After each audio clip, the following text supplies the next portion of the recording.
कि बांग्लादेश में अभी शेख हसीना वाली रजीम चेंज हुई है, जेएनजी प्रोटेस्ट हुए हैं, चाइना का इन्फ्लुएंस बढ़ता जा रहा है। तो इस पर्सपेक्टिव में India Bangladesh relation UPSC mains के लिए काफ़ी इंपॉर्टेंट हो जाता है। अब ऑपरेशन सर्चलाइट मार्च 1971 में हुआ, लेकिन इंडिया पाकिस्तान वॉर दिसंबर 1971 में हुआ।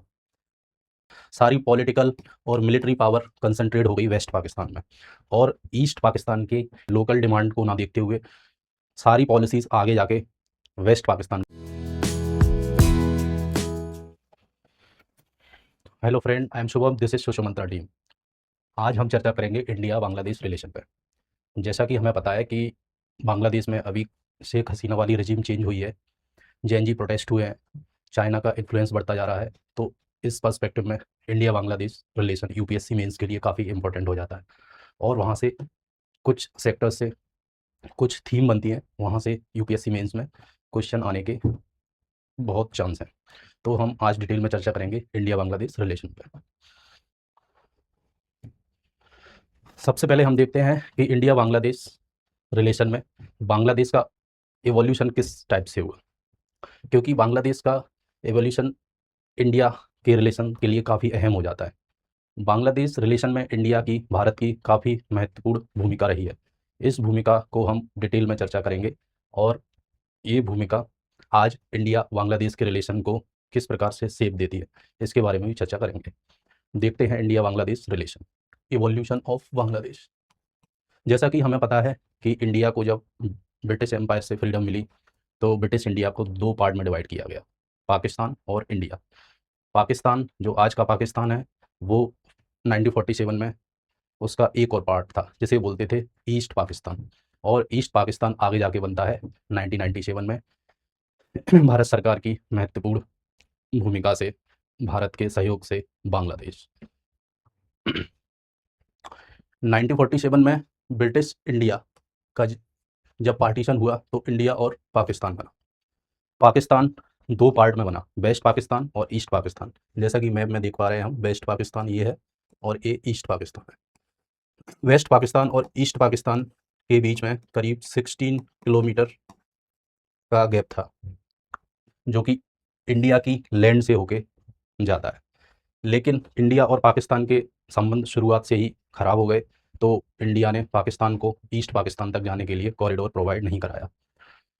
तो फिर पाकिस्तान का ईस्ट पाकिस्तान तक जाने के लिए रूट बनता है इंडियन ओशन के थ्रू, बे ऑफ बंगाल के थ्रू। ये काफ़ी महत्वपूर्ण हो जाता है, ये 1600 किलोमीटर, और ये काफ़ी लॉन्गेस्ट रूट था। ये पाकिस्तान की इंटीग्रिटी को डाइल्यूट करने में इस डिस्टेंस ने काफ़ी महत्वपूर्ण भूमिका निभाई। हम जानते हैं वेस्ट पाकिस्तान और ईस्ट पाकिस्तान में काफ़ी कल्चरल डिफरेंस थे, लिंग्विस्टिक और कल्चरल डिफरेंस थे। तो इन्हीं लिंग्विस्टिक और कल्चरल डिफरेंस को लेते हुए ईस्ट पाकिस्तान और वेस्ट पाकिस्तान में मतभेद बढ़ते रहे, और ये मतभेद इस टाइप से बढ़े कि आगे जाके ईस्ट पाकिस्तान बना बांग्लादेश। बांग्लादेश बनने के रीजन बहुत से हैं, उसमें हम देखते हैं कि ईस्ट पाकिस्तान, अगर ब्रिटिश इंडिया में देखा जाए तो जो बांग्लादेश है, उस समय बंगाल था, वो काफ़ी रिच रीजन था। ब्रिटिश इंडिया ने भी वहीं से अपना ट्रेड चालू किया, वहीं से अपना एम्पायर फैलाया, और बांग्लादेश से लगभग सारी साउथ ईस्ट कंट्रीज़ और चाइना और अदर कंट्रीज़ में एक्सपोर्ट हुआ करते थे। तो देखा जाए तो फ्रीडम के टाइम पे बांग्लादेश पाकिस्तान से काफ़ी रिच था, मतलब ईस्ट पाकिस्तान पाकिस्तान के रेवेन्यू में उसकी काफ़ी शेयर थी, फिर भी उसे वो दर्जा नहीं मिला ईस्ट पाकिस्तान को जो उसे मिलना चाहिए था। सारी पॉलिटिकल और मिलिट्री पावर कंसंट्रेट हो गई वेस्ट पाकिस्तान में, और ईस्ट पाकिस्तान के लोकल डिमांड को ना देखते हुए सारी पॉलिसीज़ आगे जाके वेस्ट पाकिस्तान के अकॉर्डिंग बनने लगी। जैसे सबसे पहले उर्दू को उन्होंने नेशनल लैंग्वेज घोषित कर दिया। उससे क्या हुआ, बांग्लादेश जो कि फ्रीडम स्ट्रगल में भी, बंगाल जिसकी फ्रीडम स्ट्रगल में भी काफ़ी महत्वपूर्ण भूमिका रही है इंडिया के फ्रीडम स्ट्रगल में, वहाँ से बहुत सारे फ्रीडम फाइटर हुए। तो वेस्ट पाकिस्तान के इस टाइप के अत्याचार को तो वो आगे सह ही नहीं सकते। इन्हीं चीज़ों को देखते हुए बंगाल में बंगाली नेशनलिज्म आया 1952 टू 97। वहाँ लैंग्वेज मूवमेंट चालू होता है 1952 में ईस्ट पाकिस्तान में, मीन्स आज के बांग्लादेश में। लैंग्वेज मूवमेंट होता है जिसमें उर्दू को सोल नेशनल लैंग्वेज बना दिया गया था। उसे लेके प्रोटेस्ट हुए और डिमांड की कि बंगाली को रिकॉग्निशन दी जाए। जैसे इंडिया की आज कोई ऑफिशियल नेशनल लैंग्वेज नहीं है, इंडिया में काफ़ी कल्चरल डाइवर्सिटी है, लिंग्विस्टिक डाइवर्सिटी है, तो इसे देखते हुए हमने सारी लैंग्वेज का एक मिक्स फार्मूला अपनाया है, चाहे एजुकेशन पॉलिसी हो या गवर्नमेंट डॉक्यूमेंटेशन हो, सब में हमने एक सभी लैंग्वेज को बढ़ चढ़ के हिस्सा दिया है। तो वो गलती पाकिस्तान कर बैठा, पाकिस्तान ने उर्दू को नेशनल लैंग्वेज घोषित कर दिया, तो उससे प्रॉब्लम आ गई, पाकिस्तान में प्रोटेस्ट हुए और यहाँ से एक चिंगारी मिली बंगाली नेशनलिज्म को, बंगाल को वेस्ट पाकिस्तान से फ्री करने की। कुछ उनके इकोनॉमिक कंसर्न भी थे, जैसा कि हम चर्चा कर चुके हैं कि वेस्ट पाकिस्तान से ज़्यादा ईस्ट पाकिस्तान एक्सपोर्ट करता था और उनके बजट में वेस्ट पाकिस्तान काफ़ी रेवेन्यू का शेयर करता था। उसके बावजूद भी उन्हें डेवलपमेंट के लिए बजट में स्मॉल शेयर दिया जाता था। तो फिर उसके बाद इन चीज़ों को देखते हुए वहाँ पॉलिटिकल मोबिलाइजेशन हुआ, उसके लीडर बने शेख मुजीबुर रहमान। उन्होंने ऑटोनॉमी की मांग की, ईस्ट पाकिस्तान के लिए ऑटोनॉमी की मांग की, लेकिन उनकी मांग को ठुकरा दिया गया। उनकी मांग को जब ठुकराया तो और प्रोटेस्ट चालू हुए। उन्होंने अपनी 6 पॉइंट प्रोग्राम रखा था पाकिस्तानी गवर्नमेंट से, लेकिन उनकी इन मांगों को नहीं माना गया, उनकी इन मांगों को डिनाई कर दिया गया। ये ग्रेटर ऑटोनॉमी के लिए थी, ईस्ट पाकिस्तान के लिए, मीन्स आज के बांग्लादेश के लिए। इन्हीं सारी चीज़ों को फॉलो करते हुए बंगाल में एक आग भड़की, वेस्ट पाकिस्तान से स्वतंत्र होकर हमें बनाना है अपना बांग्लादेश, जिसमें उसकी लैंग्वेज होगी बंगाली, उसके कल्चर फॉलो होंगे और एक ऑटोनॉमी और फ्रीडम के साथ वो अपने लोगों को अपने देश के विकास के लिए काम खुद करेगा। बंगाल के बांग्लादेश के फ्रीडम में इंडिया की काफ़ी अहम भूमिका हुई। लिबरेशन वॉर 1971, इसके पीछे सारे रीजन हैं ये। 1952 से जो मूवमेंट चालू हुए थे अपने इकोनॉमिक शेयर के लिए, अपने कल्चर के लिए, अपनी लैंग्वेज के लिए, वो आगे जाके एक वॉर में कन्वर्ट हो गए, लिबरेशन वॉर में कन्वर्ट हो गए। और उन्होंने बांग्ला ईस्ट पाकिस्तान में जो वहाँ के बंगाली लोकल आर्म फोर्सेस के सिपाही थे, उन सब ने मिलके, वहाँ के लोकल लोगों ने मिलके एक मुक्ति वाहिनी सेना बनाई और उस मुक्ति वाहिनी सेना को इंडियन आर्मी का काफ़ी सपोर्ट मिला और इंडियन आर्मी का काफ़ी सपोर्ट मिला तो ये पाकिस्तान को नागवार साबित हुआ। पाकिस्तान को जब नागवार साबित हुआ तो पाकिस्तान ने ऑपरेशन सर्चलाइट लॉन्च किया। ऑपरेशन सर्चलाइट में वहाँ के लोकल लोगों के साथ, ईस्ट पाकिस्तान के लोगों के साथ काफ़ी अत्याचार हुए, काफ़ी क्रैकडाउन उनके ऊपर हुआ, क्योंकि उस समय पाकिस्तान में भी डेमोक्रेटिक गवर्नमेंट नहीं थी, पाकिस्तान में चल रहा था आर्मी का रूल। तो स्वाभाविक सी बात है कि पाकिस्तान, ईस्ट पाकिस्तान मीन्स आज के बांग्लादेश पर क्रैकडाउन होना ही होना था। इंडिया का बांग्लादेश के लिबरेशन में क्या रोल था? इंडिया ने ह्यूमैनिटेरियन असिस्टेंस प्रोवाइड कराई।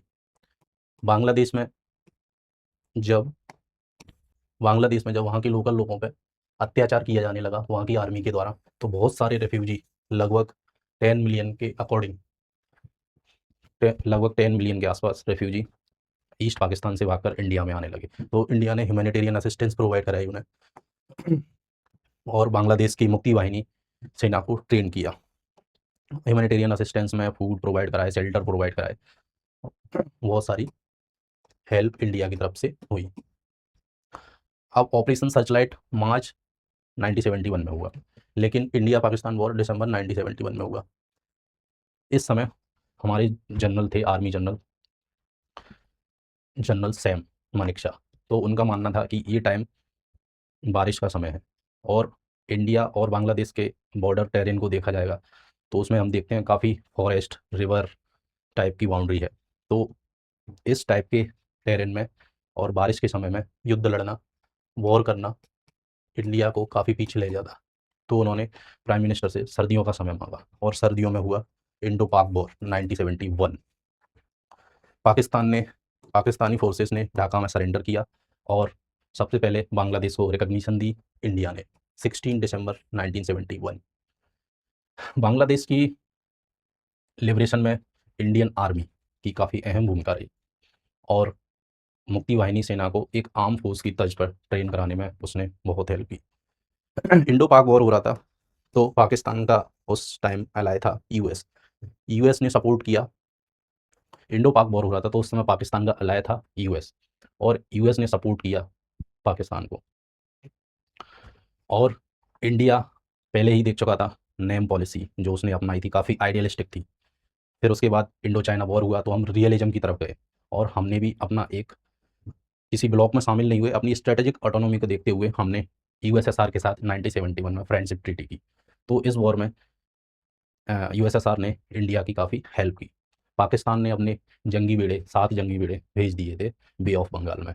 अगर उस समय यूएसएसआर हमारा एलाय ना होता, डिफेंस कॉपरेशन यूएसएसआर और इंडिया का ना होता, इंडिया की फ्रेंडशिप ट्रीटी ना होती, तो शायद आज कुछ अलग देखने को मिलता। क्योंकि उस समय यूएस काफ़ी पावरफुल था, और शुरू से ही यूएस पावरफुल है, तो यूएस का पाकिस्तान को सपोर्ट मिलना इस वॉर को एक अलग डायरेक्शन में ले जा सकता था। एक विचार करने की बात यह है, ये इंडिया है।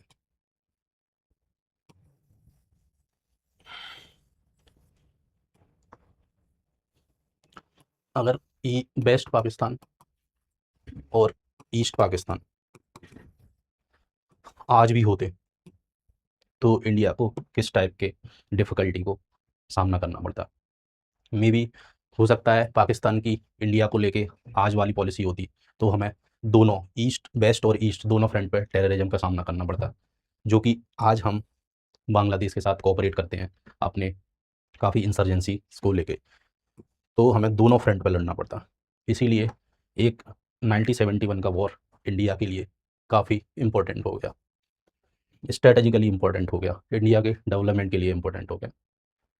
और मे बी ये भी हो सकता था कि पाकिस्तान को रास्ता चाहिए था, शॉर्टेस्ट रूट चाहिए था, इंडिया से होके ही गुजरता, उसकी मेनलैंड से होके गुजरता, तो कुछ इंडिया के साथ उसकी ट्रीटीज़ होती, फ्रेंडशिप होती, जहाँ हम जे एंड के पे इस लैंड को प्रोवाइड कराने में उससे नेगोशिएट कर सकते थे।